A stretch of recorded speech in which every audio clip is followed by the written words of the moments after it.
여러분 안녕하십니까? 여러분 동부유럽의 벨라루스라는 나라 아시죠?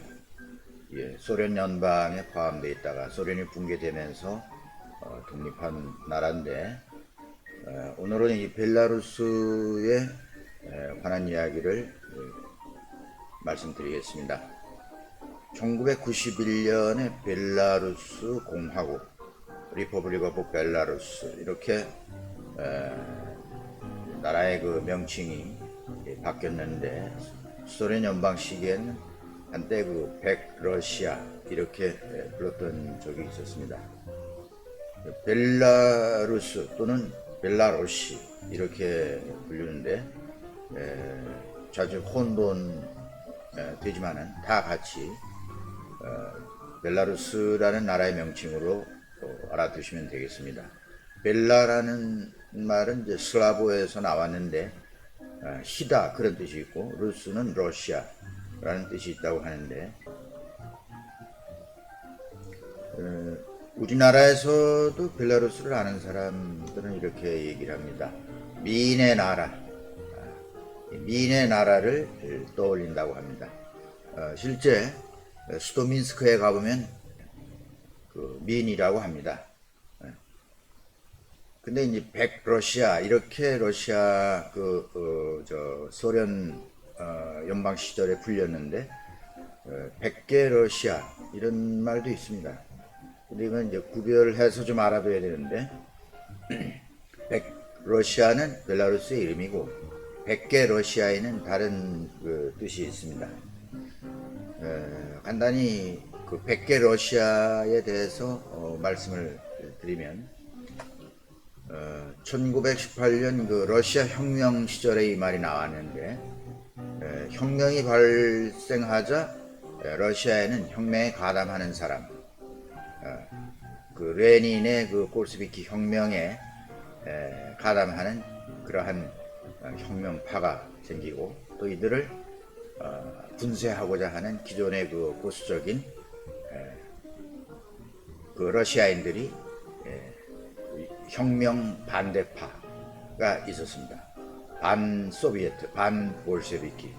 그래서 제정 러시아의 전통을 그대로 고수하려고 하는 그런 사람들이 있어서 이렇게 둘로 분리돼서 내전이 이제 벌어지는데 혁명 초기에는 본래 그 보수적인 그 제정 러시아 편에 선 그런 사람들이 상당히 그 힘이 강했다고 합니다. 레닌의 그 혁명파들이 그 붉은 길을 사용했습니다. 거기에 대해서 흰 깃발로 러시아를 지키겠다는 사람들이 흰 깃발을 사용했기 때문에 이제 백군, 적군, 백군과 적군으로 나뉘어서 이제 내전이 벌어집니다. 그런데 네. 러시아 혁명 옛날 사진 하나 올려드렸습니다. 100개 러시아는 돈, 뭐 힘, 권력 이런 것을 가졌던 사람들이니까 처음에는 이제 유리했습니다. 그런데 혁명의 열기가 점점 이제 높아지면서 농민, 노동자 이들이 이제 주축이 돼서 혁명 지지 세력이 결국은 이제 백군파를 물리치게 됩니다. 동부 유럽과 시베리아 이쪽으로 이제 그 변방으로 이 사람들이 이제 살 길을 찾아서 그 러시아 국경을 넘습니다. 그리고 미국, 중국, 우리나라도 일부 들어왔었다 그럽니다. 일제강점기에. 흩어져서 뿔뿔이 흩어져서 유랑 생활을 하게 됩니다. 중국에는 한 8만 명 정도 망명을 해서 살게 되는데 이 사람들이 100개 러시아인이죠. 백군들. 예. 그래서 앞서서 백러시아하고 꼭 구별해야 됩니다. 이 100개 러시아인들이 중국에서는 이제 어려운 생활 속에서 중국의 군벌들이 이 사람들을 용병으로 고용을 합니다. 그렇게 해서 중국 내부의 그 내전, 내전에 이용당하기도 하는데, 중국이 이제 공산화됩니다.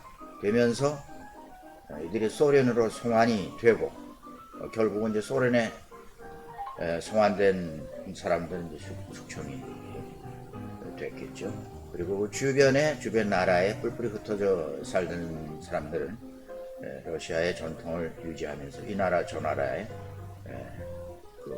거주하면서 결국은 이제 러시아를 떠난 그러한 러시아계의 사람들이 된 거죠. 100개 러시아인. 간단히 설명드리면은 그런 의미가 있습니다. 언어는 벨라루스 고유 언어가 있고, 또 러시아를 공용어로 사용하기도 합니다. 종교는 러시아 정교, 러시아적이니까, 그 다음에 로마 가톨릭교, 이렇게 두 종교가 있고, 정치는 이제 대통령제, 공화제, 그 다음에 국회는 양원제, 이렇게 이제 독립한 이후에 공화제를 취하는 그러한 형태는 이제 민주적인 그런 정치 형태를 취하게 됩니다. 벨라루스인이 한 80% 거의 되고, 또 러시아인 한 11%, 폴란드인, 그 다음에 우크라이나, 유태인, 이렇게 여러 민족들이 벨라루스의 국민을 형성하고 있습니다. 그리고 본래 이 민족 계열을 따지면은 동슬라브계에 속합니다. 동슬라브계. 14세기 전후로 해서 현재 민스크를 중심으로 해서 정착을 하는데, 백색 의상을 좋아하는 깨끗한 민족 이런 데서 벨라루스 이렇게 이름이 붙었다고 아까 말씀을 드렸습니다만은, 또 내려오는 설에 의할 것 같으면 13세기에 러시아가 몽고 제국에서 전부 점령이 돼서 통치를 받게 됩니다. 몽고 제국 시대에. 그때의 이 벨라루스 쪽에는 이 몽고 세력이 미치지를 못했다고 합니다. 그래서 그쪽 사람들이 자유롭다, 우리는 자유다. 그래서 그 자유를 상징하는 흰색, 이걸 이제 자유를 상징한다고 합니다. 이렇게 해서 벨라루시라고 하는 이름이 그런 데서도 나왔다는 그런 설이 있습니다.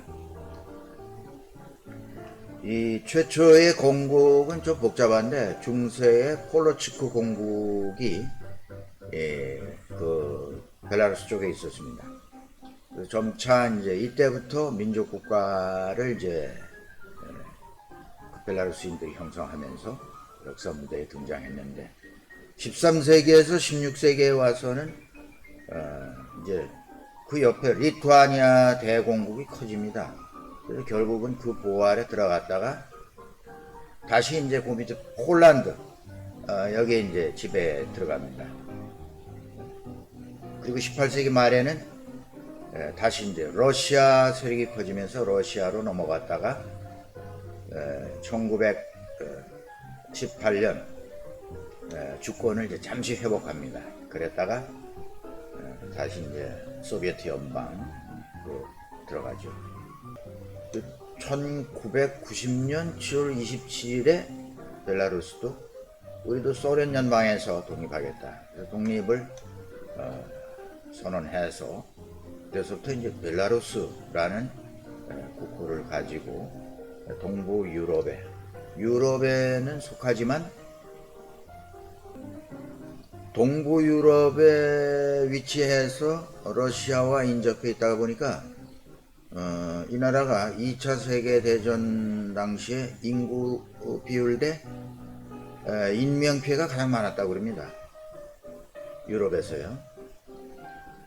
독일군이 소련을 침공할 때도 이 벨라루스를 거쳐서 러시아를 진군을 해야 되니까 벨라루스의 전투가 아주 치열한 전투가 이곳저곳에서 많이 벌어져가지고 피해가 엄청났고, 또 2차 대전 말기에 소련군이 9.1군을 반격하면서 또 벨라루스가 또 주요 진격로가 됩니다. 그래서 개전 초에는 나치 독일로부터 또 피해를 입고, 또 전쟁 말기에는 소련군 진격로가 되어가지고 소련군의 많은 폭격을 받아서 전쟁 끝나면서는 성황 건물이 다 한 채도 없는, 찾아보기 힘들었던 최대 피해 국가로서 알려지고 있습니다. 1994년에 루카셴코 대통령이 집권을 합니다. 이 대통령이 지금 문제가 되고 있는 것이 집권 금년째 26년째라고 합니다. 그래서 벨라루스는 유럽의 마지막 독재 국가, 좀 이렇게 알려졌는데, 이번 지난 8월 달에 또 승리를 거둡니다. 대선 승리합니다. 국민들은 그동안에 이 장기 집권을 막기 위해서 애를 많이 썼는데, 요번에는 우리가 루카셴코 대통령을 뽑으면 안 된다. 장기 집권을 막아야 된다. 이렇게 했는데 결국은 장기 집권을 허물지 못합니다. 그런데 저기서 이건 안 된다. 요번에 선거는 부정선거다. 그래서 부정선거에 대한 반발심으로 민스크의 시민들이 거리로 이제 나옵니다. 이렇게 해서 지금까지 시위가 한 7주 내지 8주 정도로 계속되어서 유럽의 큰 정치적인 외교적인 이슈가 지금 이슈 국가로서 부각이 되고 있는데, 루카셴코 대통령이 이 부분을 지금 어떻게 처리할지 상당히 국내적으로도 또 국제적으로도 큰 관심거리의 하나라, 이렇게 볼 수가 있습니다. 이 부분에 대해서는 다음 시간에 얘기하기로 하겠습니다. 오늘은 이 정도로 말씀을 드리겠습니다. 네, 감사합니다.